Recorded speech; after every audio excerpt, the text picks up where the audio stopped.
On days particularly like yesterday, I'm apt to do something that is not a good habit.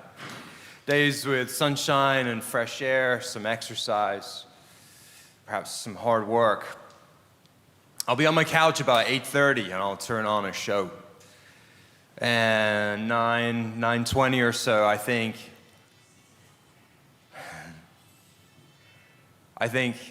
I'm just gonna close my eyes for like 5 seconds, tops. So an hour later, I think, oh gosh, why have I done this again? And I still have to make the coffee.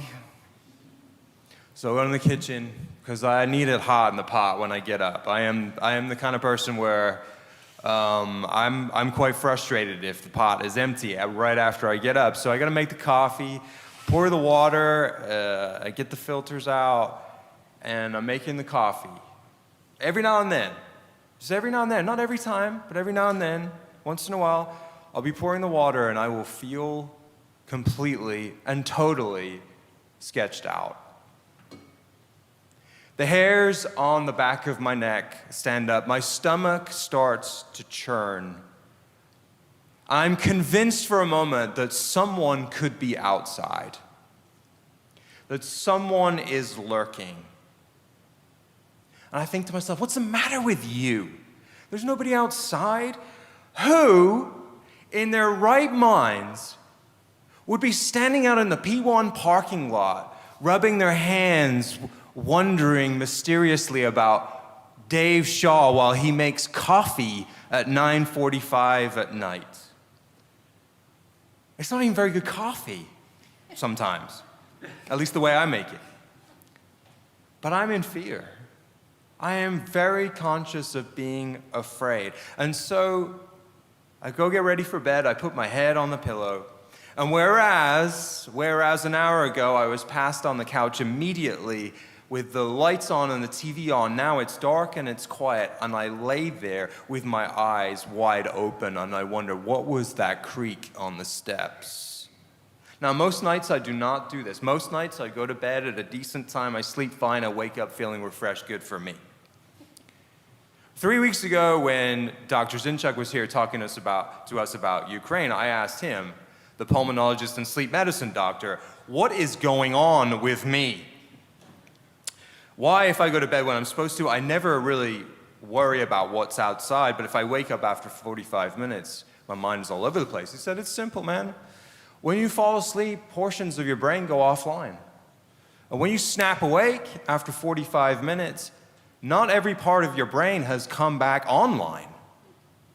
So it means that portions of my brain in the frontal lobe that judge whether a fear needs to be acted on and paid attention to are not back up and running. That in fact, our brains are always thinking that there's someone outside. That if it's dark, there could be someone behind that door. That there is someone that could be in the parking lot watching me make coffee. That creak on the stairs could be something. What is that? You are thinking that all the time. But if you're lucky, those thoughts are getting filtered out so that you are only rarely conscious of them. Dangers in certain parts of your brain are omnipresent, but the experience of fear is one, we hope, that is relatively rare because our brain is constantly saying, you don't have to worry about that. Don't worry about that. It's fine. Don't worry about that. Don't worry about that. Don't worry about that. But to be conscious of your fear is a wearying trial. The disciples are afraid in John's Gospel. Jesus has died on Friday. He's been raised on Sunday.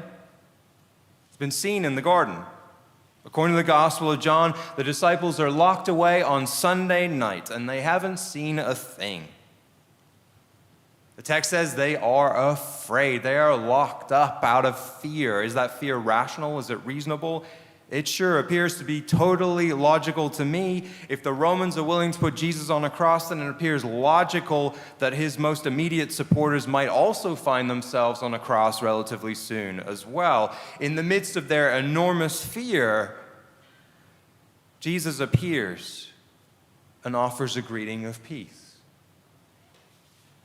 There's a curious detail in amidst all this, perhaps several curious details, but at least one is the note that he shows them his wounds. He doesn't merely wait for them to notice his hands or his side, but he points them out to people in the room. I wonder why. Doesn't his face look like his? Doesn't his voice sound like his? Didn't the disciples bear witness to the cross in some capacity? They know who this is. Did they not believe that he had been crucified, except if they are in a state of fear, if in fact they are truly terrified, not just by the threat of persecution, but also by the appearance of a man that was supposedly dead, they likely need some additional assurances than Jesus is showing up and saying, "Peace be with you." They need some comfort that would not ordinarily be necessary. It takes patient coaching and guidance and assurance to work one's way away from a state of fear towards something more trusting. Even Jesus can't just show up and say, "Peace be with you," and then everything's fine. Of course, our text says that the disciples were locked away in fear. And it says, "for fear of the Jews." I can't just skip right past that. To be clear, the disciples and Jesus were all Jewish. This text has been misused and misapplied in all sorts of heinous ways. The author is suggesting that the disciples were not just fearful of soldiers, but of people in the community who might turn them in. They were fearful of collaborators. And of course, there have been people who have used texts like this throughout history to justify their anti-Semitism. Hitler loved the Passion story. Love lines like this one because obviously you know why. So Wednesday night, I found myself listening to the story one more time of a Holocaust survivor.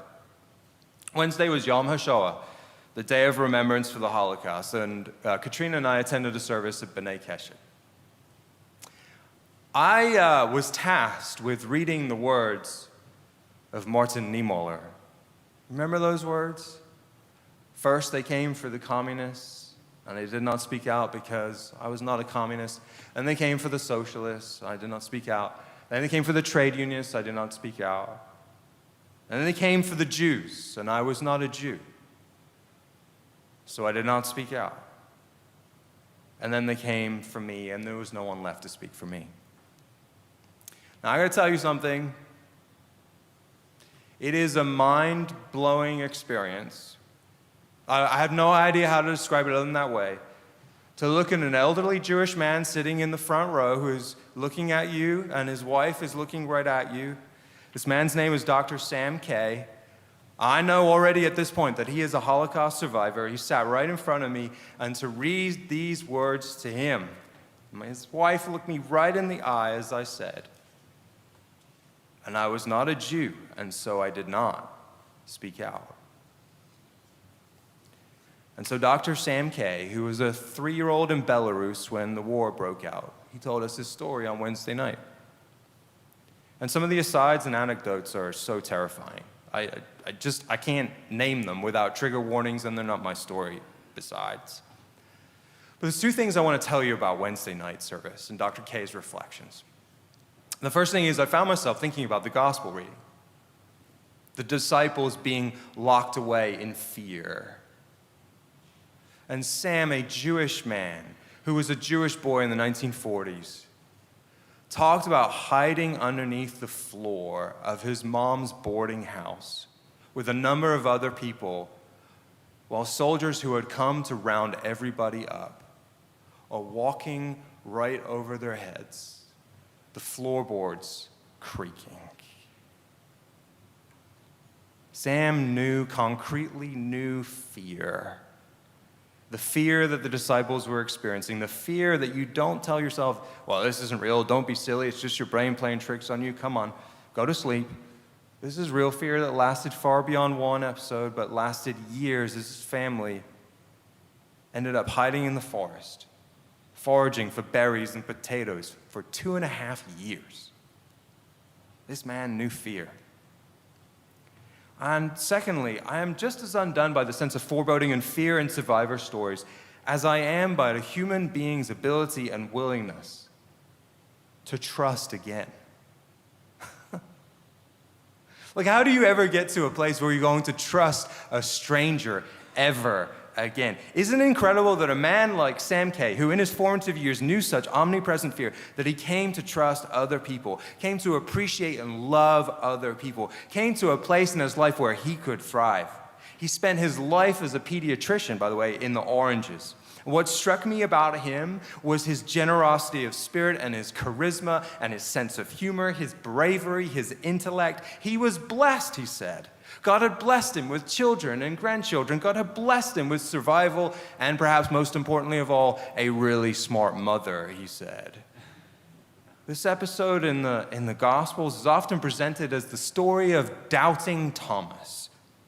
It is as if there is some character defect, some pathetic inability of Thomas to believe, to have faith, to trust in this moment.